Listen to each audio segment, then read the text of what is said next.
Harry Potter and the AI Adventurers, written and read by an AI. Chapter 5. On Monday evening, the four boys had been sitting in the Gryffindor common room, drinking pumpkin juice when suddenly, Ron stood up abruptly. "What's wrong?" asked Neville worriedly.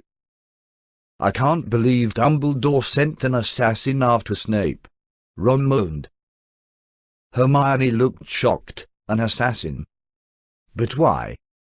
"I don't know. But we need to be prepared," Ron exclaimed, pacing around the room. "Prepared? For what? I don't see what Dumbledore has us doing for him that's good. I can't believe he turned on us," Harry said angrily. "Neither can I," says Ron gloomily. "Hey, I'm sure Dumbledore had good intentions, and if he really thinks he has to get rid of Snape, he'll get rid of Snape," Hermione reasoned. "How can you be so sure, Hermione?" questioned Harry. "Well, I don't know for certain, but I think he won't send one unless he needs a spy or something," Hermione reasoned. "What makes you say that? Do you know something I don't?" asked Ron skeptically. "Well, he hasn't attacked me so far. He wouldn't attack me, though. He knows where I live, and I doubt he'll try anything now. Besides, you should really trust Dumbledore more. His reasoning for sending an assassin may not sound logical, but it's still true." If only Hermione knew of the consequences of trusting Dumbledore, she would have thought twice. The next day she received horrible news that Dumbledore had sent assassins to her house and killed her parents. She spent the whole day crying on Ron's sleeve. The boys tried to comfort her and assure her that it wasn't her fault, but she would hear none of it.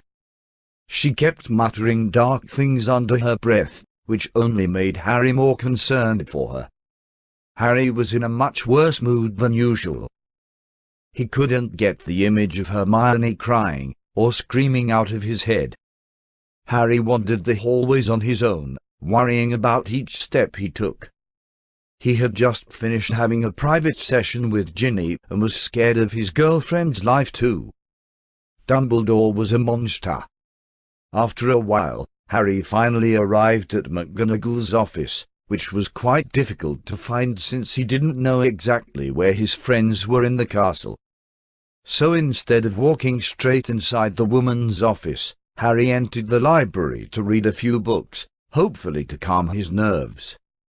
Once inside, the warm air from the fireplace relaxed him greatly. He was deep in thought, reading one of the books, until he heard footsteps coming from outside the library, causing him to tense. They got closer and closer until he saw a flash of pink hair. "Ron?" asked Harry, surprised. "Yeah, mate. What are you reading?" answered Ron with a grin. "Nothing, just some books I haven't read yet," said Harry quickly. "Why do you have pink hair?" Harry questioned Ron. Well, I've been playing a prank," Ron answered. "It wasn't very clever. We used to play pranks on people sometimes, but this time we decided that we needed to prank Professor Dumbledore." "But why?" questioned Harry in surprise. Ron laughed. "Don't you know how dangerous that is, especially with his assassins, you idiot?" "Relax," says Ron calmly. "I called Luna, remember? I told her we need to put a spell on him so he can't use magic to cast spells anymore. She gave us a lot of ideas, so now we've put our own spell on him so he can't cast anything." "And Luna?" "She's helping us too." "With what? Why?" "Oh well, there were a few things that weren't very nice to see Professor McGonagall wearing pink pajamas all day yesterday, so we made a little bet to see how long she could last." "And how did you win?" "We both agreed that she would wear pink pajamas every day for a week." "That's ridiculous." "Yeah, but it worked, didn't it?" "So, Luna? Is she?" "She's fine. Don't worry about her. Come on, let's go back to my dorm before Filch catches us, yeah?" Before Harry could respond, Ron grabbed his hand and dragged him away. As they left, Harry wondered what Hermione would make of the fact that Ron had pink hair. It seemed to make her extremely happy though. As soon as they returned to their dorm room, they immediately got into bed. "So, are you going to tell us what happened today? You didn't seem yourself when you came in." "Well," Ron began, but then he stopped talking. Suddenly, it dawned upon him. He hadn't told them yet. That meant that the assassin had to have been from his mother's side of the family. "I'm going to tell you now," he said, turning on his side, facing his friends. "What? Where are you taking me again? And why aren't you telling Harry first?" Hermione asked nervously, looking between Ron and Harry curiously. "Look," Ron started, "the assassin was from my mother's side of the family.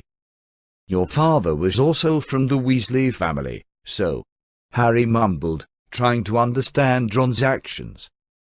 "Shut up, Harry!" Ron snapped at Harry angrily. "You know that's not what I'm talking about.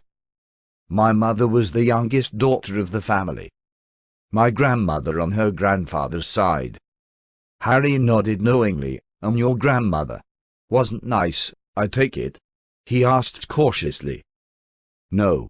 That's why I think she was the assassin Dumbledore sent," Ron revealed. "A fragile old lady, really?" Hermione responded in disbelief. "You're joking, aren't you?" "No, listen, the only reason anyone would send the assassin was if someone threatened the entire family and wanted revenge. And we're the only one that has even seen her, which means someone has to pay the price. And, I mean, who else is fit enough?" Hermione and Harry exchanged troubled glances and sighed heavily, knowing that there was no point in saying anything right now. They fell silent again, neither wanting to say anything, until Harry spoke up. "I agree," he whispered softly. "It sounds like a perfect plan.